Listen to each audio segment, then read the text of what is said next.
morning. You're watching ABC News GH. This is ABC Headlines. I am Abna Mante. Coming up in the headlines, Organized Labour declares strike effective October 10, 2024 over government's failure to meet their demands on illegal mining activities. EC assures stakeholders of free and fair elections, promises to share provisional voters register in 2 weeks. Still to come in the headlines, Bawumia tours Akontombra. There's more on this. We have these and many more coming up shortly. Do stay tuned.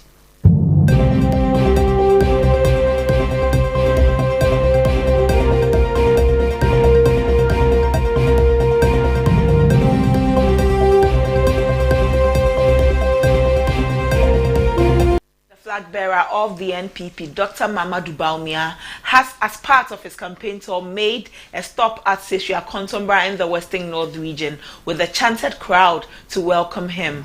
Addressing the good people of the Seshua Akontombra, Dr. Bawumia pledged that more developmental projects will happen in the area. He also used the opportunity to sensitize the people of his position on the ballot.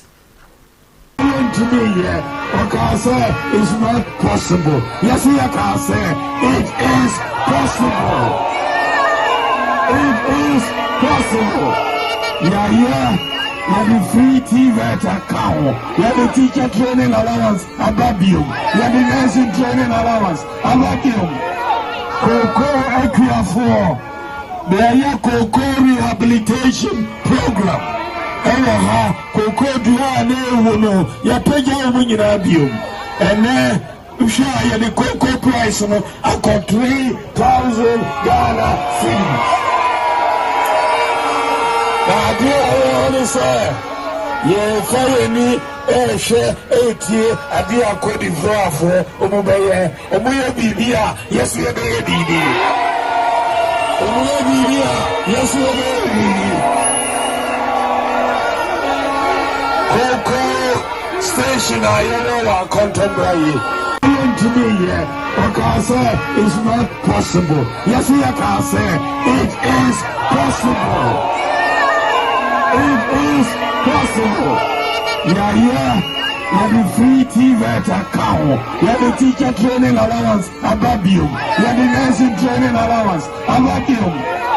Coco Equia 4. The Coco rehabilitation program. Coco Duane, ya peja munyina biom. Ene usha the cocoa price no ako 3,000 Ghana cedis.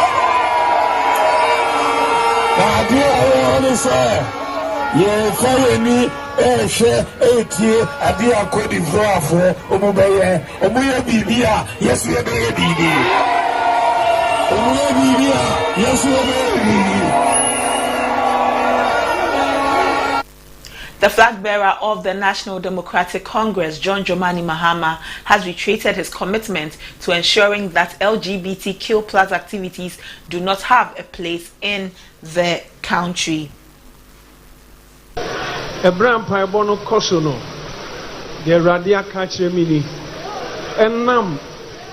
Openi na koma papenti onyame asado omen ahyene sabi bibia ntimi sia no kwa amen.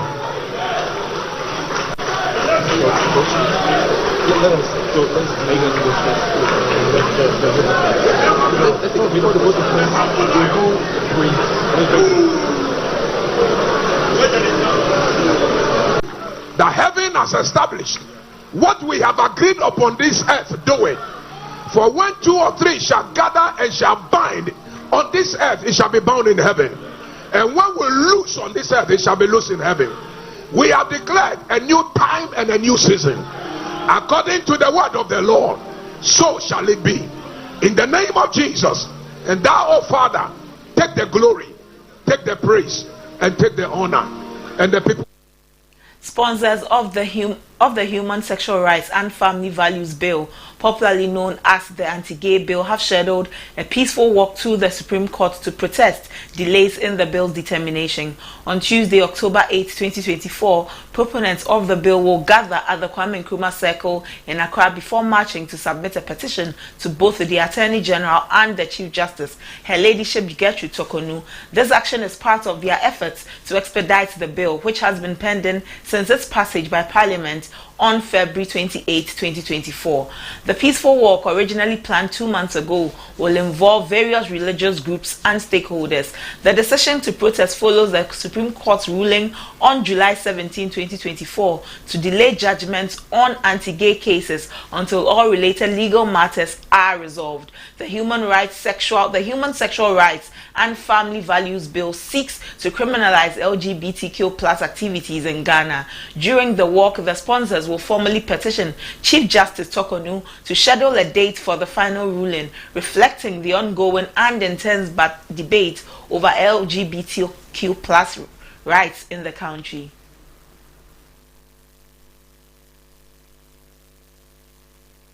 From that, Ghana's electoral register for the upcoming presidential and parliamentary elections is as clear as you can get it. It is robust and it is ready for the elections, the IT consultant to the Electoral Commission, Dr. Yaw Ofori-Agyei, has stated. He said there were 18,772,795 valid voters on the provisional voters register ahead of the December 7 polls. This comprises 9,690,173 females and 9,082,622 males. Dr. Ofori-Agyei made this known as a special inter-party advisory committee IPAC meeting held on Tuesday, October 1, 2024 in Accra. The chairperson of the Electoral Commission, Jean Mensah, addressed stakeholders at the IPAC and stressed that the Commission needs no assistance and that they have well trained their staff to conduct a free and fair elections come December 7. They be able to collate with near precision the number of persons who have registered throughout the country on any given day. In the conduct of our affairs, we may make mistakes, and we have made some errors which do not go to the heart and do not affect the credibility of the registration and, for that matter, the election. They are minor errors, and it's not to say that we gloss over it. But the good news is that we have been very responsive. We've come out very quickly, we've issued statements, we've made corrections, and we have moved on. We have not hidden the truth, or we have not remained quiet. We have addressed the issues and informed the public that yes, some errors have been made. Here are the corrections. And we have provided this in a timely and accurate manner. And so for us, this is the trust that we speak about. I'd like to also state that we do not have anything to hide. And if you would notice from registration, whether it is the balloting we've opened up to the media, I do not believe this was the case prior to 2020. In the case of nominations, we've opened up nominations to the media, and every single political party has had its turn. And they have been given the opportunity to address the citizenry. And we've also provided the citizenry with the opportunity to observe the process. Still on electoral issues, the National Democratic Congress, NDC, has accepted the Electoral Commission's promise to release the updated 2024 Provisional Voters Register to all political parties for scrutiny within 1 week. This development follows the Inter-Party Advisory Committee IPAC meeting held on Tuesday, October 1, where the NDC pushed for a forensic audit of the voters register. The NDC also welcomed the EC's decision to re-exhibit the updated provisional voters register. In a statement signed by General Secretary Fifi Fiavikwete, the NDC recommended conducting the re-exhibition exercise both online and offline at exhibition centers. Director of Elections and IT of the NDC, Dr. Mane Boama, at the IPAC meeting shared the NDC's concerns on the voters register. My name is Kofi Mane Boama, Director for Elections and IT, NDC.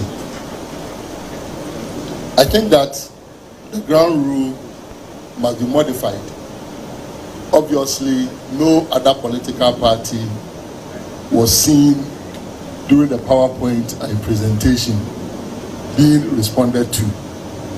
So it is obvious we have done a good job, and that is why today you are all here to help deepen our democracy. This said, very obviously, 1 to 4 minutes for all other political parties will certainly not be enough for the NDC. Thank you. When your roof is leaking, you can decide to mop, keep mopping, and keep mopping. Or you can decide to fix the leakage and mop. What we see here is mopping and mopping and mopping. Fixing the leakage is missing. And this is at the heart of our altruistic demand for a forensic audit. My name is Kofi Omane. The Director of Elections and Research for the New Patriotic Party (NPP), Evans Nimako, has expressed sharp disapproval of the opposition National Democratic Congress's latest demand to examine the Electoral Commission's IT infrastructure. Mr. Nimako voiced frustration over what he described as the NDC's evolving list of grievances, noting that their initial focus had been on the accuracy of the voters' register. Just to put it on record, we received the provisional voters register. We did the needful. The New Patriotic Party has been very consistent that we printed them for our polling station executives for them to do audit. It is the reason why in Menchia South, the court has ruled that those names should be transferred back to their original polling stations. That's what we did. You've been commended already by Chairman McMahon, so that is fine. But the issue is, out of all the issues you raised, it was only one, Ernest Ofori. Ernest Ofori.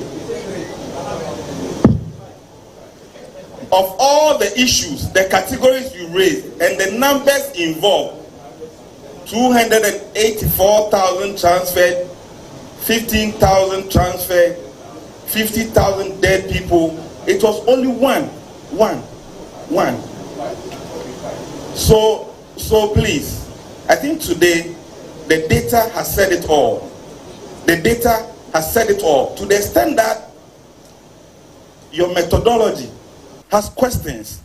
I think that for the commendations you've gotten here, you should be humbled enough to review your methodology so that you not raise issues that do not have basis to be a focal point to cause a certain mayhem in this country.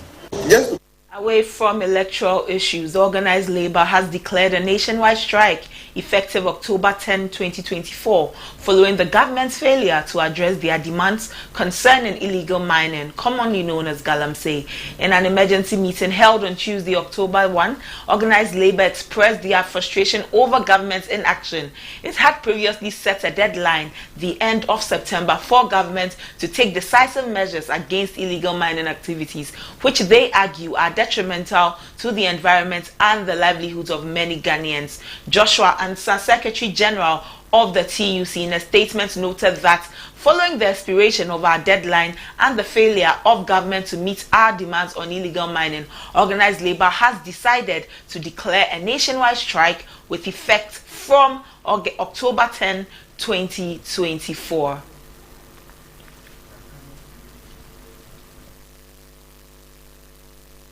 That is all for ABC Headlines. ABC in the Morning follows. Do stay with us. I am Abna Mante.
Attention business owners, it's time to take your business to the next level with ABC News GH Television's mega promo.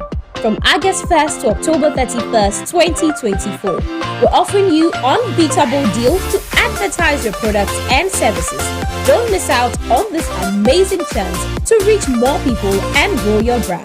For more details, give us a call on 050-993-0360. Remember, terms and conditions apply. Follow us on social media at abcnewsgh_.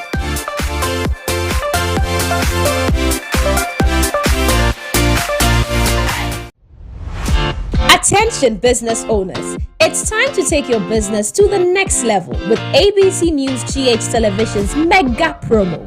From August 1st to October 31st, 2024, we're offering you unbeatable deals to advertise your products and services. Don't miss out on this amazing chance to reach more people and grow your brand. For more details, give us a call on 050-993-0360. Remember, terms and conditions apply. Follow us on social media at abcnewsgh_.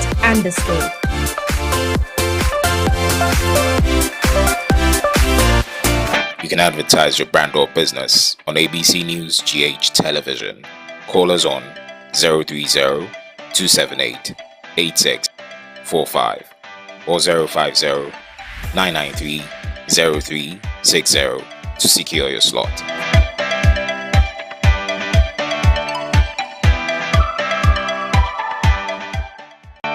You can advertise your brand or business.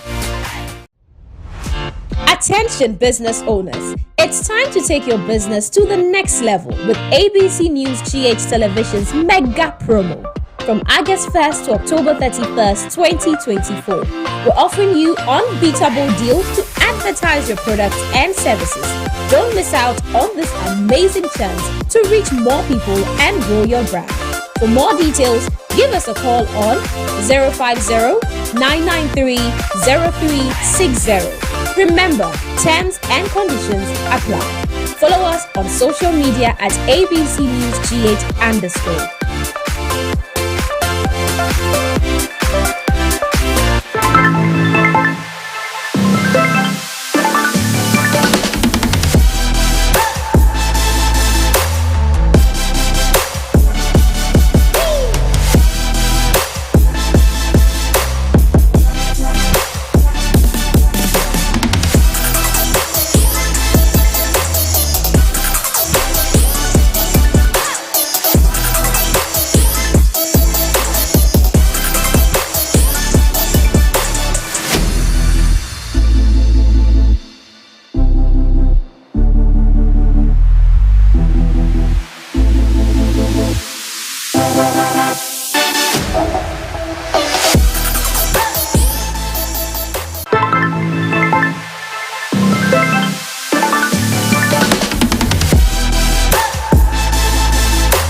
morning. You're welcome to ABC in the Morning, live on ABC News GH. We are streaming on YouTube, ABC News GH. I am Abna Mante, and I am excited to come your way this morning. It's a wonderful morning. It's a beautiful morning, and this morning promises on ABC in the morning to be engaging. The conversations will be very engaging, and the stories we are bringing you are riveting. But before we get into our stories, this is a quote from the Most Reverend Desmond Tutu, who was a South African bishop, a theologian, and a human rights activist. This is what he says. He said that if you are neutral in situations of injustice, you have chosen the side of the oppressor. If you are neutral in the situations of injustice, you have chosen the side of the oppressor. If an elephant has its foot on the tail of a mouse and you say you are neutral, the mouse will not appreciate your neutrality.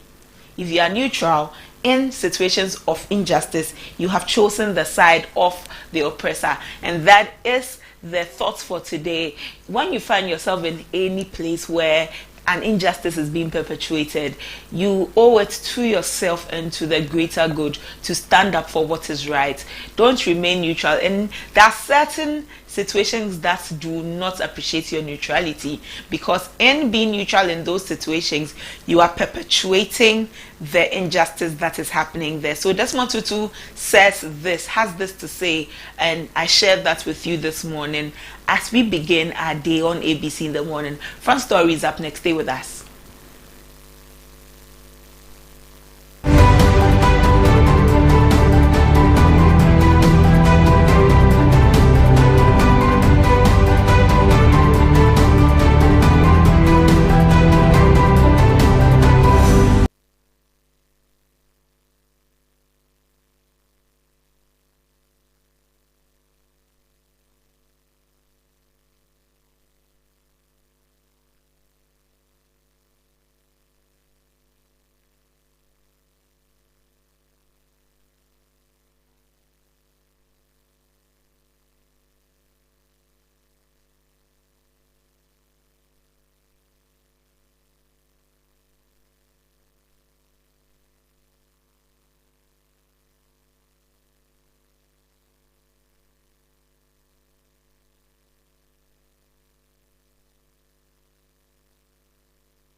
Thank you for staying with us. You're still watching ABC in the morning. Today on Front Story, we are looking at the Galamsey fight, and especially the demonstration that is coming up, the Free the Citizens demonstration. The issue about Galamsey has been making the waves for months now. It's been on top of the minds of Ghanaians, on top of the minds of Ghanaians and on the lips of Ghanaians. Galamsey, the issue of Galamsey, the menace that keeps perpetuating, the menace that is bothering us as a people, our livelihoods, our life, our very lives are on the line because of Galamsey, because of the heavy metals that are leaching into the soil, heavy metals leaching into the water that we drink. And because of this, some people went on a demonstration a few days ago, a little over a week ago. They are called the Democracy Hub, and their demonstration was against Galamsey. Some of them were arrested during that demonstration. Some over 40 protesters were arrested on September 21 over the demonstration that they were having, because the police said that they had disrupted a few things. The police said that their demonstration was not a peaceful demonstration as they said it was going to be. When they were arrested and arraigned before court, some of them have been remanded for 2 weeks. Because of this, Ghanaians are outraged by the incidents.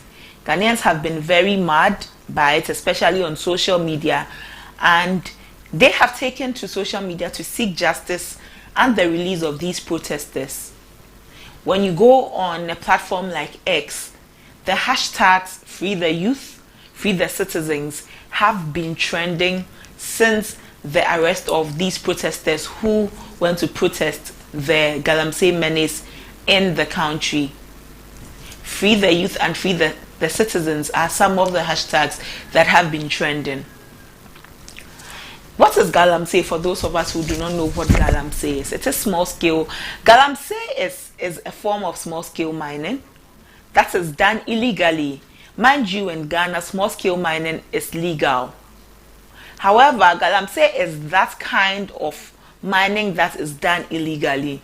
Most of these miners are mining in our water bodies. They are mining in places they shouldn't be mining, and are not mining with the right. They are not mining in the right way, so much so that their actions are affecting our water bodies. When you look around, when you're traveling along the country and you look at the degradation that our land and our water bodies are undergoing, it's quite disheartening. The waters are muddy, they are murky, the land has been destroyed to a certain extent. However, this mining activity has been supporting quite a number of people. So many people have found themselves in it that 4.5 million livelihoods are supported by this Galamsey, and it's contributing to the country's total gold production. It contributes at least some 35% of the country's gold population. The legal requirements of small-scale mining permits about 70% of small-scale miners to operate without registration, and the operations are considered illegal. The operations that some of these miners are mining are considered illegal because of how they do it, where they do it, and the way they go about it. The president addressed the UN General Assembly on September 25. And then Ghanaians who are living in New York organized a demonstration and went and said that there should be an immediate release of the protesters who had been captured, who the police had taken into custody. Protesters in the New York were saying that release them. Now Ghanaians are also looking at going on the same Galamsey, the same protest against the persons who had been arrested by the police during the protest. Let's take a look at some graphics on this issue that we are talking about. Now, people have raised concerns. Is it a crime to protest? Is it a crime to protest? Is it a crime to go on demonstration? These are some of the questions that have come up after the arrest of the protest, because to some people, the protesters were protesting illegally. So the question is it a crime to protest? What are the things I need to do to be able to protest? So let's look at the Public Order Act of 1994. It is Act 491. Section 1, notifying the police of a special event. This is when you are holding a special event, notifying the police of such special event. Any person who desires to hold any special event within the meaning of this act in any public place shall notify the police of their intention not less than 5 days before the date of the event. They shall notify the police not less than 5 days. The notification shall be in writing and signed on behalf of the organizers. The notification shall be submitted to the police officer not below the rank of assistant police. These are some of the things that you need to do before you hold a special event. We know that you don't need the police. You don't need to ask permission. You don't need to ask permission before you can hold a protest. Let's speak with Dr. Michael Augustus Akagbo. He's a senior at CDD, and he's the officer in charge of human rights. He joins us on the line. Hello, sir. Thank you for joining us. Good morning to you and your listeners. The protesters who went on a protest were arrested, and after arraignments before court, they have been remanded for 2 weeks. CDD last week issued a statement for the release of these protesters. Do you still stand by the statement you released? Yes, as our statement has indicated, and as other statements have come up from other prominent people and other CSOs have indicated, these rights of the citizens to protest is being undermined by the actions of the police. The Constitution provides these mechanisms of protest as a way for citizens to vent their frustrations in a way that is civil. So if the Constitution gives you that right, it is not up to the police to determine how that right should be exercised. So yes, so we are of the view that, and we still stand by our statement that the way the police handled this issue was unprofessional, and it was a violation of the rights of the citizens and youth to protest against serious national issues that should concern all of us. The police went outside of what they are mandated to do. That's what you are saying? No, that's not what I'm saying. What we're saying is that the police duty is to protect, protect the public from from crime and from any harm during protests. But the police have to be a professional force in how they deal with crowd control. After so many years, we still haven't figured out how to deal with protesters by our police.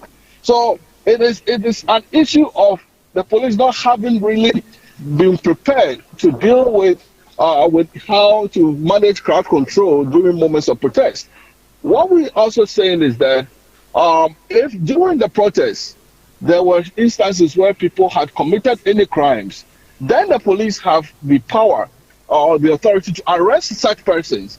But if you look at the narratives that had come out after this protest, there were people who were not even demonstrating who were arrested. I mean, people who just got off cars were just bundled in.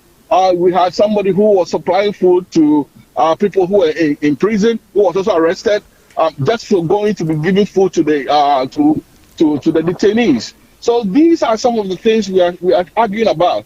And by the way, the police is supposed to maintain its professional stance regardless of who it is dealing with.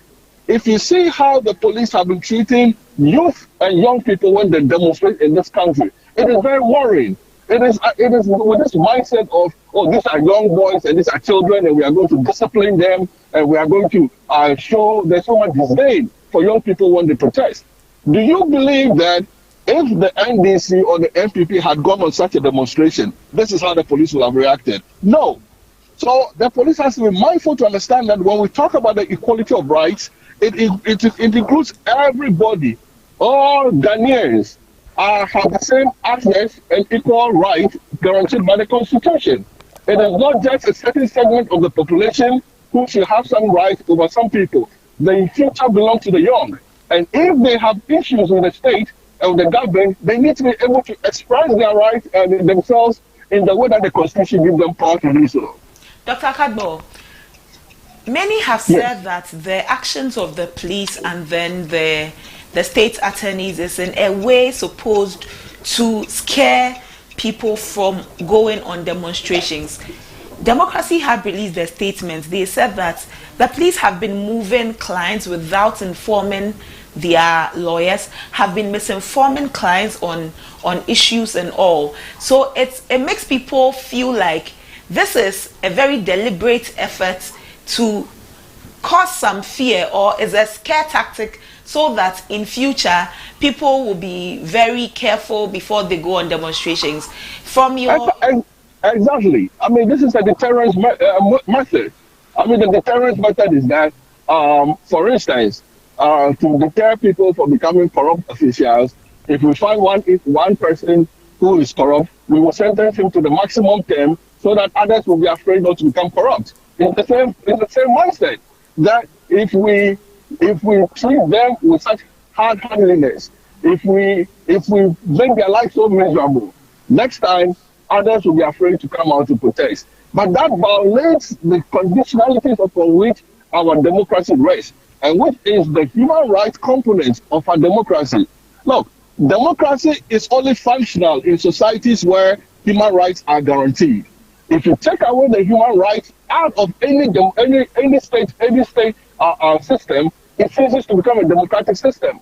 The reason why we call it democracy is because it is a government for the people, by the people, and of the people. So every citizen has the same standing before the Constitution when it comes to the expressions of rights. So when we try to use deterrence as a method to what? Clamp down on demonstrations, and not just any demonstration, but useful demonstrations, then we are really heading to a really dangerous place. You saw what happened in Kenya. You can only do this for a while. It might get to the time, if that anger boils over, we might not be able to contain them. Dr. Kagbo, many have raised concerns, many Ghanaians have raised concerns that the remand of these protesters for 2 weeks in custody is too high. What is CDD doing? What is CDD doing? It's unreasonable. It is very, very unreasonable. Okay. That when people go out on the street to protest, and then they are detained, and then they are remanded, we restrict their rights and their freedoms and their liberties, and put them in remand for 2 weeks for doing what? For demonstrating. I mean, even when people, armed robbers, are liable to bail, even to murder somebody, you are able to have bail. This is a demonstration. That is why the deterrence component comes into the conversation. That this is a deliberate attempt to stifle the voice of young people. I know that our politicians have seen what has happened in Kenya, and they know how powerful the youth can be. And I think this is just a way of silencing the youthful voices from becoming active in demanding accountability from the government. Dr. Kagbo, before you go, what is CDD doing in engaging state attorneys, and what are you doing behind the scenes to ensure that things are done properly, so that some of these the protesters will not go through what they are already going through? Well, the things we do are a lot. We are currently engaging with other stakeholders, saying how we can to support, and seek for the release of these young protesters. We have done some visitations to some of them in the places we know them to be. Just yesterday, a couple of my staff had gone to visit some of them at the Legon police station. So we are constantly engaging, and we are asking the state and the attorneys to as a matter of fact, to the same voices that others have been saying, that we need them to temper the way they are dealing with these young people. They need to let them go. These are not flag-rich people. These are citizens of Ghana. If we give them bail, we can always find them to have them come to court if we need to. So the state has to do the right thing and release them from the custody of the police. Thank you for joining us, sir. You're welcome. Dr. Michael Ogesis Akagbo is the senior CDD programs officer in charge of human rights. He's joined us on this conversation on the protesters who were arrested for demonstrating against illegal mining in Ghana. So the protesters have been demonstrating about illegal mining. It was a 3-day protest, and those who were arrested were taken to court. They were presented. They have been remanded for 2 weeks, some of them for 2 weeks, and many have called it a violation of human rights. And like Dr. Kagbo said, many also believe that it is a way to serve as a deterrent to other people, especially youth, so that they do not embark on demonstrations. These are some of the things people are talking about. But it is about Galamsey. The conversation so far has been about Galamsey, how to eliminate Galamsey from our body politics, how to eliminate Galamsey from the country, because Galamsey is worrying the nation. It is causing a canker. The National Coalition Against Illegal Mining has been formed, and this is a press statement that was released yesterday, and I want to read the press statement to you so that you are also in the know. So, for immediate release, formation of the National Coalition Against Illegal Mining and participation in the 3rd October Stop Galamsey demonstration. This is to announce the formation of a national coalition to fight the menace of illegal mining in Ghana. The partners of the coalition are as follows, and 5 partners form this coalition. These are the partners: 1. Youth Revolutionary Front; 2.